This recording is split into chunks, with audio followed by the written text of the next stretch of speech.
teman film dimanapun kalian berada, bertemu kembali di channel Teman Film. Kali ini Mimin akan mengulas alur cerita film India yang berjudul The Devil. Film yang dirilis pada tahun 2025 ini mengisahkan tentang intrik politik dalam meraih kursi ketua menteri. Bagaimanakah kisah selengkapnya?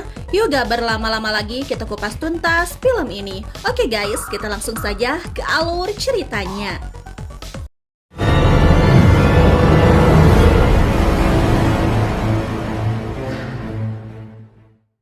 Di suatu pagi, Rajsekar ditemani Nambiar yang merupakan penasehatnya bersiap pergi ke pengadilan untuk menjalani persidangan atas dakwaan sebagai tersangka kasus korupsi.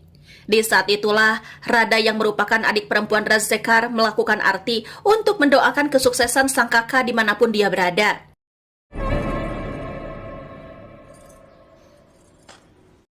Berhubung masa pendukung ada di halaman rumahnya, Rajsekar memanfaatkan momen itu untuk melakukan pencitraan dengan menyebut nama salah satu pendukungnya. Jana pun heran mengapa pamannya begitu perhatian pada orang-orang kecil itu, yang mana Rajsekar menjawab jika tindakan mengenali rakyat jelata bisa membuat mereka memberi suara secara sukarela di hari pemilu mendatang.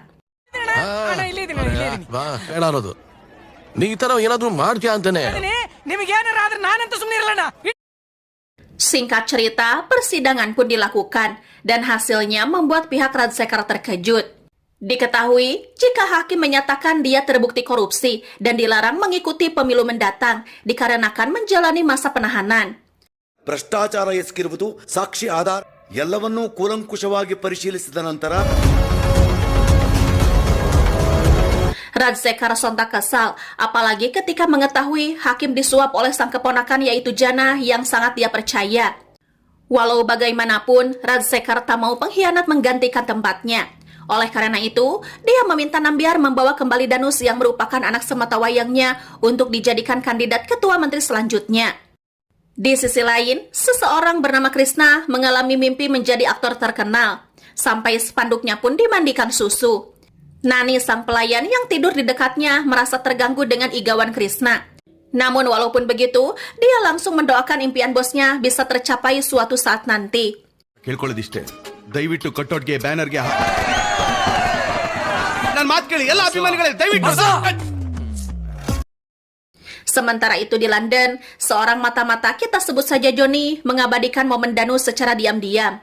Diketahui jika pihak Jana yakin sepupunya itu akan dijadikan calon CM. Oleh karena itu, mereka pun menyewa Johnny untuk mengumpulkan bukti-bukti keburukan Danus yang suka main perempuan hingga melakukan pelecehan. Tak hanya itu, Danus juga sangat brutal dengan membakar pom bensin, yang mana tindakan tersebut sangat tidak layak menduduki posisi CM.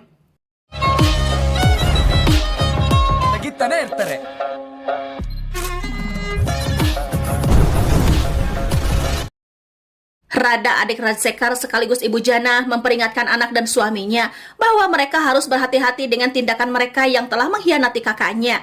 Dan menurutnya, kakaknya pasti sudah menyiapkan Danus untuk menduduki kursi ketua menteri. Jana yang kesal kemudian menghubungi Johnny untuk meminta bukti perbuatan liar Danus dikirim kepadanya. Namun Johnny hanya membagi satu foto saja dan sedikit gambaran kalau Danus adalah monster berwujud manusia, sekaligus kombinasi mematikan tsunami dengan tornado. Johnny mengatakan bahwa informasi penting lainnya akan diserahkan jika uang telah diterima. Tak disangka oleh Johnny, kombinasi tsunami dan tornado itu menunjukkan dirinya secara langsung. ಕಳಿಸಿದ್ಮೇಲೆ photos videos ಕಳ್ಸ್ಕೊಡ್ತೀನಿ. Diketahui jika Danus tahu tanpa izin darinya, dia dipoto dan direkam, yang membuatnya harus mengambil barang bukti maupun pelakunya dengan paksa.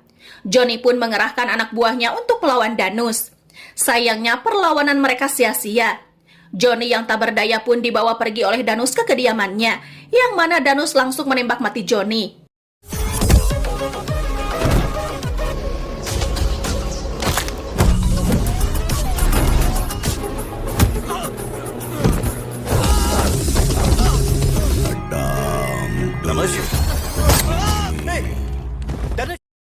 Nambiar yang baru saja tiba sangat terkejut karena Danus yang suka membunuh orang dan menyuap pihak berwenang untuk menutupi kejahatannya sama sekali tidak berubah. Bahkan Danus kini kerap dipanggil Devil, yang mana Devil menjadi sebutan kebanggaannya. We got the body. Apalagi dulu ayahnya pernah mengajarkan, jika Danus menginginkan sesuatu yang tidak bisa didapat, maka itu harus direbut secara paksa, dan kini telah menjadi prinsip hidupnya. Mendengar filosofi berbahaya itu, Nambiar tak mau lagi membahasnya. Dia lalu meminta Danus pulang ke India untuk mengikuti pemilu sebagai ketua menteri. Sementara itu di Kartanaka, pihak Jana panik, sudah menyuap hakim tapi tak bisa meruntuhkan kekuasaan Rajsekar. Terlebih kepanikannya bertambah karena dia sudah mengirim uang kepada Joni, namun hingga sekarang bukti mengenai keburukan Danus belum sampai ke tangan mereka. Patil ayah Jana lalu memerintahkannya menyebarluaskan foto Danus ke media. Karena jika digembor-gemborkan kepulangannya ke India, yang nyatanya Danus tidak kembali, itu akan membuat karir politik Rajsekar dalam guncangan. Singkat cerita, Danus berhasil dibawa pulang, yang membuat pihak Jana kesal, namun mereka tidak menunjukkannya. Hanya saja Rajsekar yang tahu pengkhianatan saudari serta keponakannya memilih bersikap dingin kepada mereka, bahkan mengusirnya secara halus dari kediamannya. Rada sontak curiga kalau kakaknya itu telah tahu soal Jana yang menyuap hakim dan Patil yang mengincar posisi CM. Sementara itu, Rajsekar mengaku menyesal pernah percaya pada adik dan keponakannya. Nambiar pun menjawab menggunakan perumpamaan, jika tidak mengangkat ember, bagaimana bisa tahu ada kebocoran? Artinya, hanya dari dekatlah mereka bisa mengetahui siapa musuh dan apa yang mereka rencanakan. Rajsekar lalu berterima kasih karena Nambiar berhasil membawa pulang anaknya.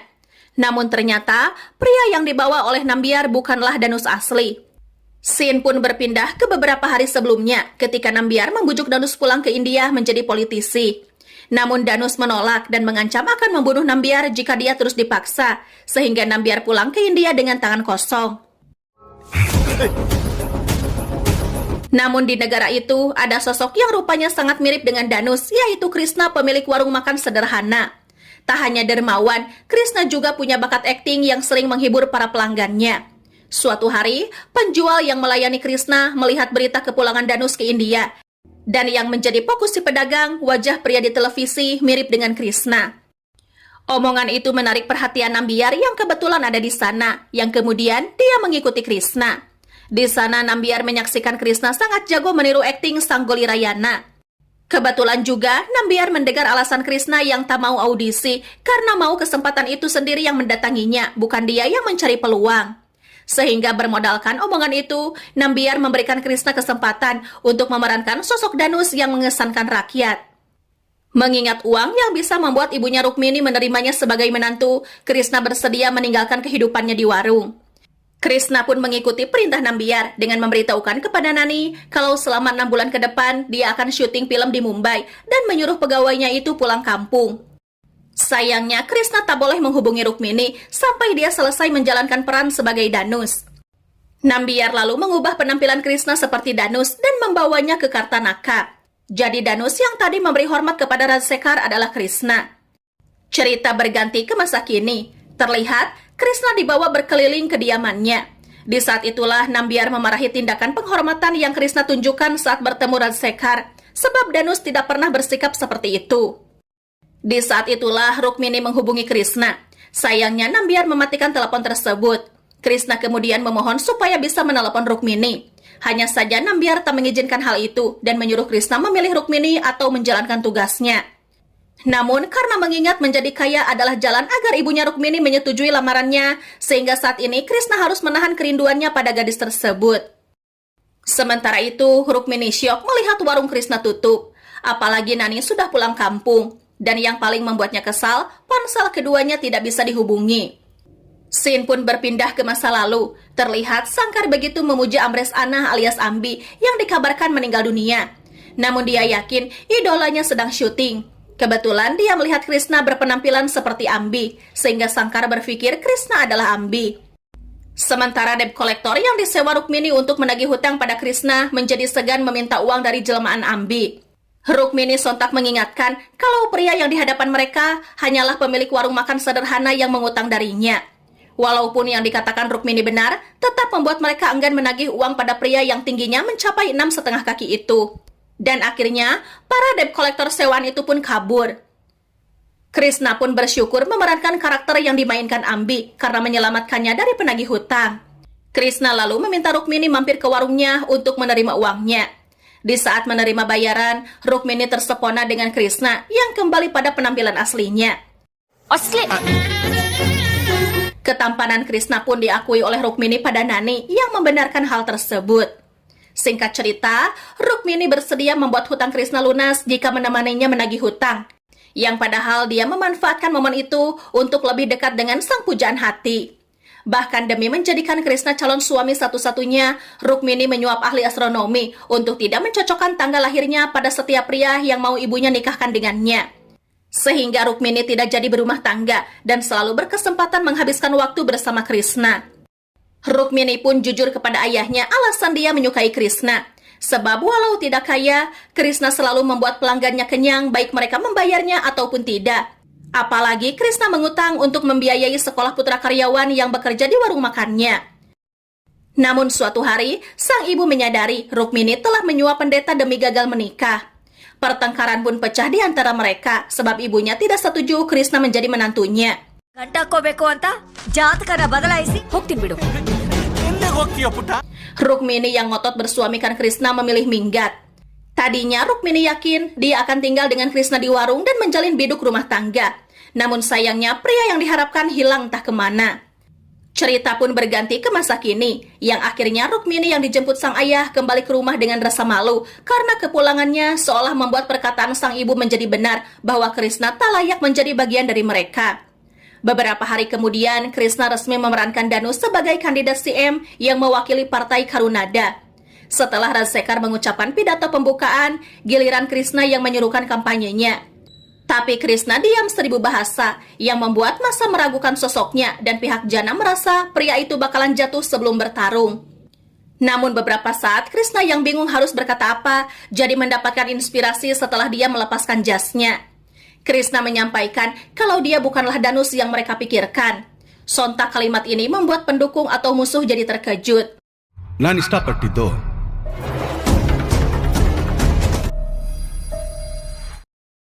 Krishna lalu melanjutkan pidatonya kalau yang dia maksud adalah penampilan berjasnya yang merupakan identitasnya di luar negeri yang kelak akan dia tinggalkan. Karena bagi Danus yang mencalonkan diri menjadi CM harus berpenampilan sederhana agar bisa menyatu dengan rakyat. Krishna juga mengingatkan walau besar di luar negeri, dia tak melupakan jati dirinya sebagai warga India. Terbukti dari fasihnya dia berbahasa Kanada, dan kata-kata ini mulai memicu simpati dan kepercayaan rakyat.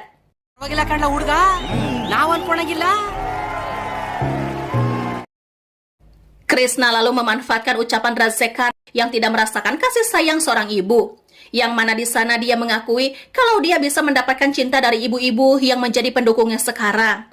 Krishna kemudian menegaskan bahwa dia berada di panggung politik ini bukan untuk membesarkan nama sang ayah, melainkan demi melayani rakyat, dan pengetahuan yang didapat di luar negeri kelak akan menguntungkan penduduk India. Jika terpilih nanti, dia berjanji akan membuat Kartanaka menjadi model seluruh bangsa. Pidato pun ditutup dengan kalimat, semua itu bisa terwujud hanya bila rakyat memberinya kesempatan menduduki posisi ketua menteri. Dan ungkapan ini disambut meriah oleh para pendukungnya. ದೇಶದಲ್ಲೇ ಮಾದರಿ ರಾಜ್ಯವಾಗಿ ಮಾಡಿ ತೋರಿಸ್ತೀನಿ.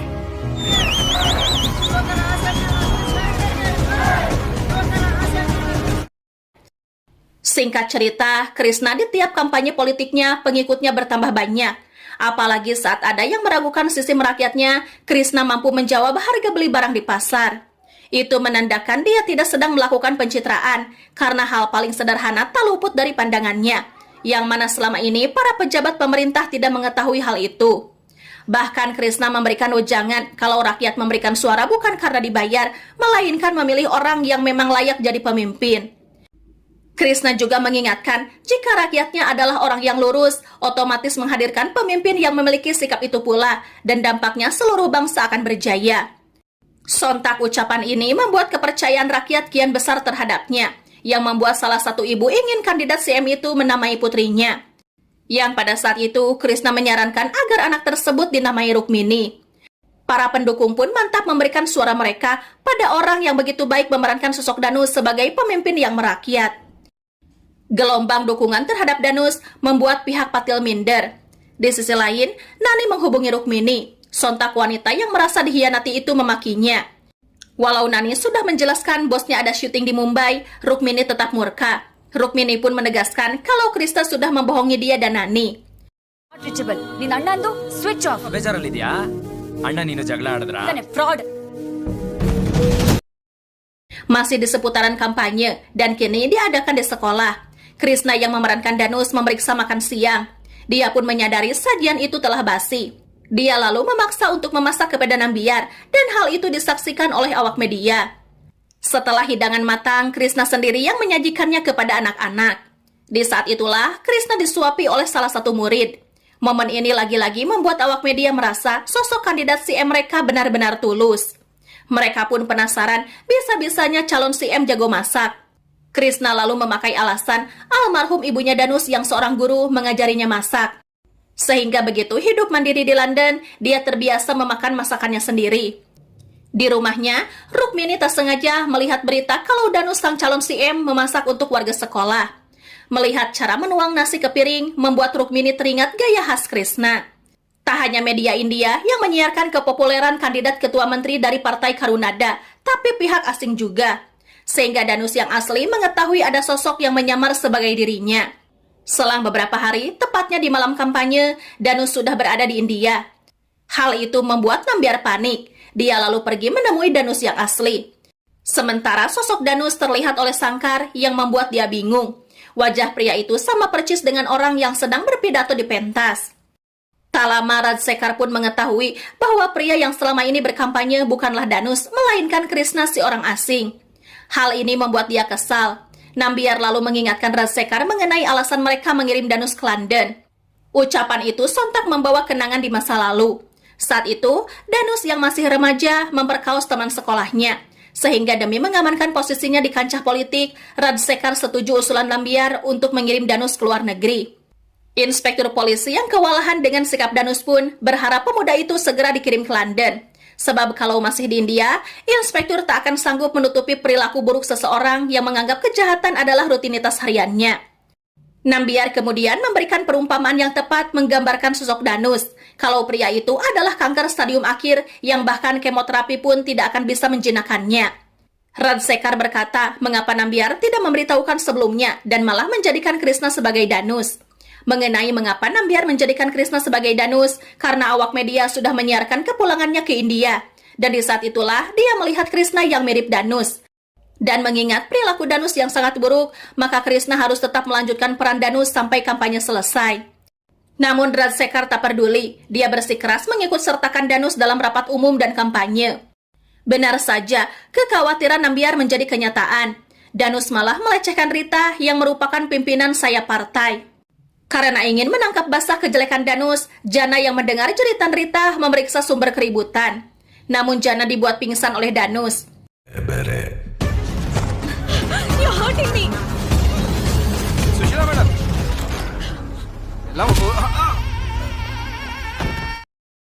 Setelah siuman, Jana pun heran karena Rita menutupi kejahatan Danus yang melecehkannya.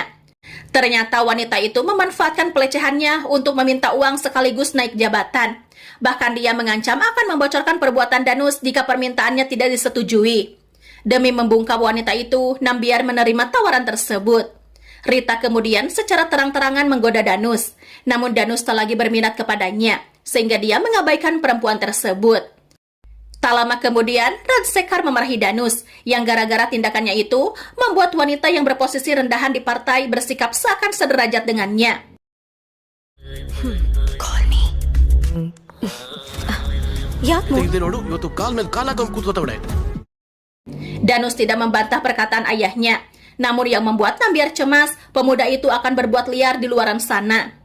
Sehingga Nambiar mengikuti Danus sampai ke kantor polisi. Danus menyapa inspektur yang dulu menutupi semua kasusnya yang kini telah menjadi komisaris. Yang mana saat itu kepolisian sedang menahan pengedar narkoboy. Namun mengetahui barang bukti tidak murni, Danus marah karena si pengedar telah menipu para pembeli dengan narkoboy campuran. Untung saja Nambiar tiba tepat waktu sebelum pistol yang digunakan Danus menembak pengedar narkoboy tersebut. First grade stuff first grade matter yes sir yeah you are cheating all ಇವ್ರನ್ನೆಲ್ಲ ಸುಟ್ಟಾಕ್ಬಿಡ್ಬೇಕು.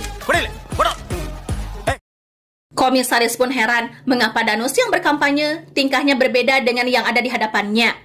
Tetapi Nambiar tidak jujur kalau keduanya bukanlah orang yang sama. Danus yang mengetahui kalau si M terikat pada banyak aturan, memutuskan enggan menduduki posisi itu, sehingga dia setuju Krishna menggantikannya di partai. Singkat cerita, Danus yang hendak terbang ke London mampir dulu ke gedung Devana Sauda.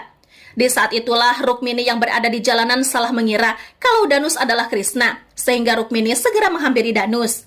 Rukmini mengungkapkan kekesalannya yang merasa telah dikhianati karena ditinggalkan begitu saja. Tapi walau bagaimanapun, dia sangat mencintai Krishna dan segera memeluknya. ನಿನ್ life ಎಲ್ಲ ಬರೀ ಬೀದಿಲ್ ನಿಂತ್ಕೊಂಡು acting ಮಾಡೋದೇ ಆಗೋಯ್ತು. I love you Krishna. Namun saat itu, Rukmini sadar pria yang dia peluk bukanlah Krishna. Sayangnya Danus terlanjur jatuh cinta kepadanya. Dia pun menculik Rukmini dan membatalkan niat meninggalkan Kartanaka. Melihat Rukmini tiduran di sofa, Krishna jadi panik dan membangunkannya. Setelah siuman, Rukmini takut melihat Krishna yang dia kira adalah Danus. Tapi begitu Krishna menunjukkan gaya khasnya, Rukmini merasa lega dan segera memeluknya dengan erat. ರುಕೋ ರುಕೋ ಕೃಷ್ಣ ಅನ್ಕೊಂಡು ಹೊರಟ್ಬಿಟ್ಟೆ ಸರ್. ಖಾರ ಉಪ್ಪೆಸರು ನನ್ನ mess famous dish. Menyaksikan kedekatan keduanya, Danus jadi cemburu. Dia lalu menghajar Krishna sampai babak belur, sekaligus membuat Rukmini ketakutan.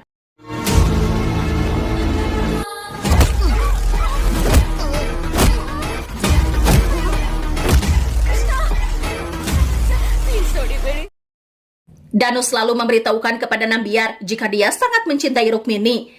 Dan akhirnya, Rukmini pun dikurung. Kejadian ini membuat Rajsekar tak habis pikir karena kekuasaan tidak bisa menggoda anaknya dan malah seorang gadislah yang membuat anaknya terobsesi. Menurut Nambiar, Rukmini adalah kartu as mereka dalam mengendalikan Danus dan Krishna karena keduanya cinta pada wanita yang sama. Sementara itu, ayahnya Rukmini merasa cemas anak mereka tak kunjung pulang. Namun ibu Rukmini kesal dan menganggap kepergian Rukmini karena kawin lari dengan Krishna. Padahal mereka tidak tahu Rukmini sedang menjadi sandranya Danus. Apalagi saat Danus memperlihatkan keluarganya dipertaruhkan, membuat wanita itu terpaksa bertahan di sisi si iblis Danus, walaupun dia harus ketakutan setengah mati. Beberapa hari kemudian, Krishna mempertanyakan mengapa Danus memukulinya.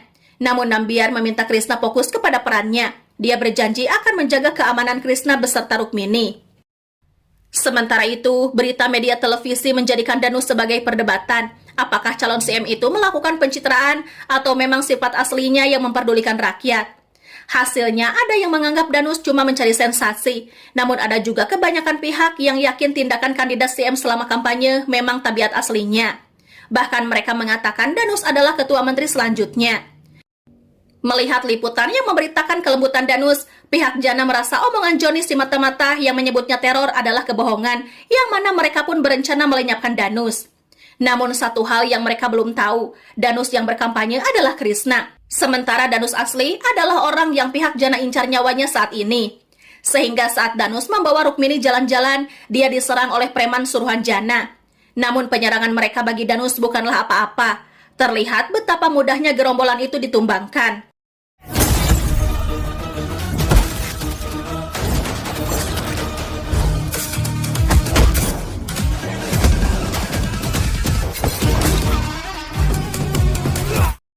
Danus lalu memasukkan Jana dan gerombolannya yang terluka parah ke dalam mobil, lalu membakar kendaraan tersebut yang otomatis membunuh penumpang di dalamnya.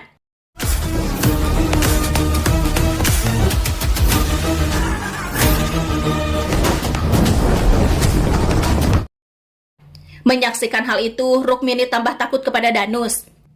Di saat itulah Rajsekar membongkar bahwa dia tahu Jana menyuap hakim untuk memenjarakannya dan juga mengikuti Danus kemana-mana.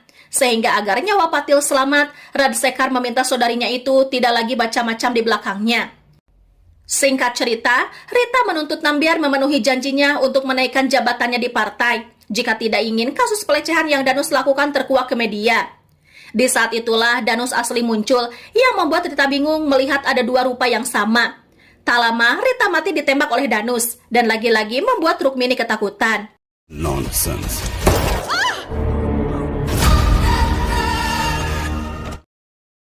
Di sana Nambiar bingung menutupi kematian pemimpin sayap partai itu. Menyaksikan bagaimana kelakuan jahat Danus, Krishna jadi syok karena tidak menyangka selama ini dia berakting memerankan manusia yang sebenarnya adalah iblis. Krishna lalu menemui Rukmini. Dia meminta maaf sudah menempatkan wanita itu dalam kesulitan. Di kesempatan itu, Rukmini berharap Krishna bisa membawanya kabur dari Danus, dan Krishna berjanji akan mengeluarkan Rukmini secepatnya. Singkat cerita, Rukmini mengira pria yang membawanya pergi adalah Krishna. Namun sesaat dia sadar pria itu adalah Danus, makin membuat Danus tersepona, sebab Rukmini selalu bisa membedakan mana Danus dan Krishna. Tak lama kemudian, Krishna berhasil menemukan keberadaan Rukmini, tapi dia harus menghadapi anak buah Danus. Kali ini, Krishna menunjukkan kemampuan bela dirinya, yang membuat para bawahan Danus bertumbangan.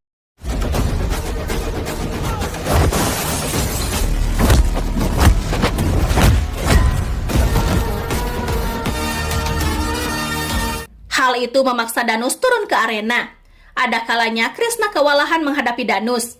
Namun akhirnya Krishna bisa membalikan keadaan dan Danuslah yang dalam situasi terpojok. Krishna lalu membawa Rukmini pergi.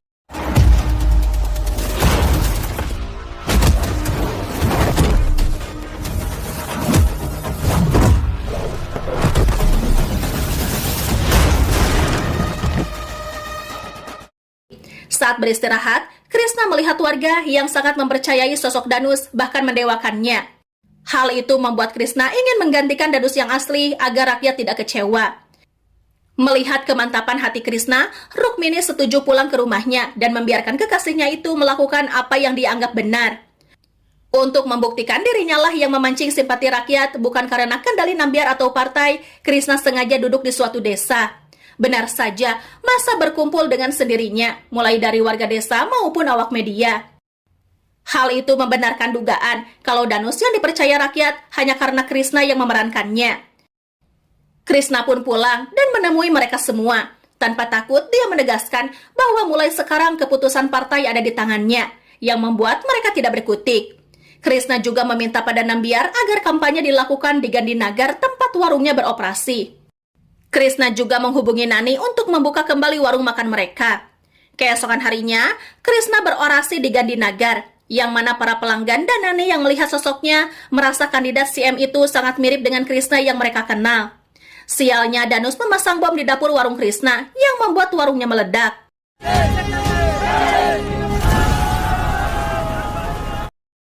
Krishna sontak menyelamatkan para pelanggan yang terjebak di warung. Sayangnya, walau bisa mengeluarkan Nani, nyawanya tidak bisa diselamatkan.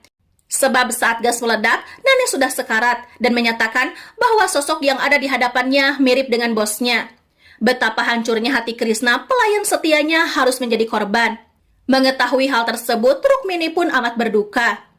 Sementara itu, Krishna menunjukkan kemarahannya karena sudah dimanfaatkan secara sadis oleh ayah dan anak itu. Apalagi kasus kebakaran yang memuat misi penyelamatan Krishna, di mata rakyat itu pahlawannya adalah Danus. Dan hal ini berdampak meningkatnya simpati massa.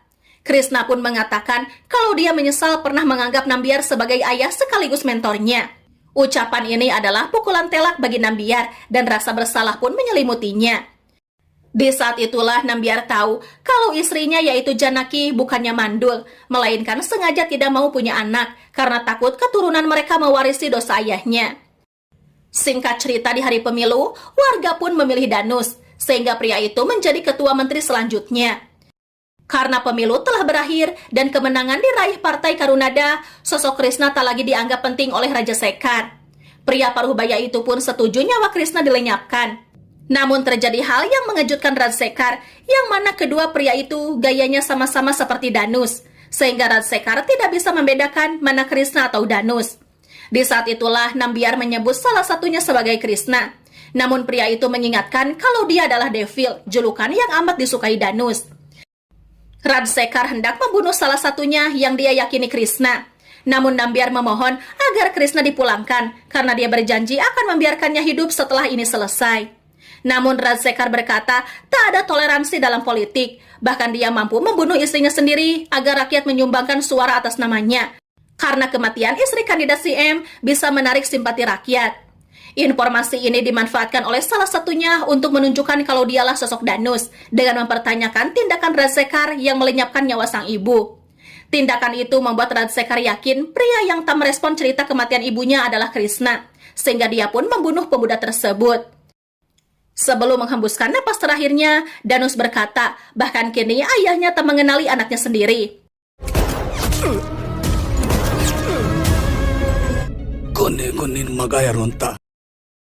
Rajsekar pun syok mengetahui dia salah membunuh orang. Keterkejutannya itu menyebabkan keseimbangannya hilang hingga dia terjatuh dan mengalami kelumpuhan. Di acara pelantikan ketua menteri, Rajsekar cuma bisa menyaksikan orang asinglah yang mewarisi posisinya. Sementara Krishna merasa bersalah karena dia telah membohongi rakyat dengan terus berperan menjadi Danus. Namun bagi Nambiar, kebohongan ini masih lebih baik. Sebab Krishna yang menjabat selalu mengutamakan rakyat, dan ini sekaligus jalan penebusan atas dosa Nambiar dengan membantu pengganti Danus menjadi pemimpin yang baik. Usai pelantikan, Krishna menerima telepon dari Rukmini yang mengucapkan selamat kepadanya. Rukmini lalu mengatakan dia pasti sulit menjangkau Krishna yang sudah berada di posisi tinggi. Krishna sontak mengatakan kecemasan Rukmini tidak akan terjadi karena dalam kondisi apapun, dia tetaplah Krishna lelaki yang disukai oleh Rukmini. Di halaman, Nambiar yang melihat pamflet nama Danus seketika mengingatkannya pada kekejaman pria itu. Nambiar lalu mengucapkan selamat tinggal kepada sang iblis yang sudah berada di alam baka. Sementara, Krishna yang melangkah di koridor rumah bergaya seperti Danus sebagai tanda bahwa sekarang dia dan pria itu adalah satu kesatuan, bukan lagi pinang yang dibelah dua. Dan film pun berakhir. Oke teman, film itulah kisah dari film The Devil. Jangan lupa like, komen, dan subscribe bagi yang belum ya. Bye-bye.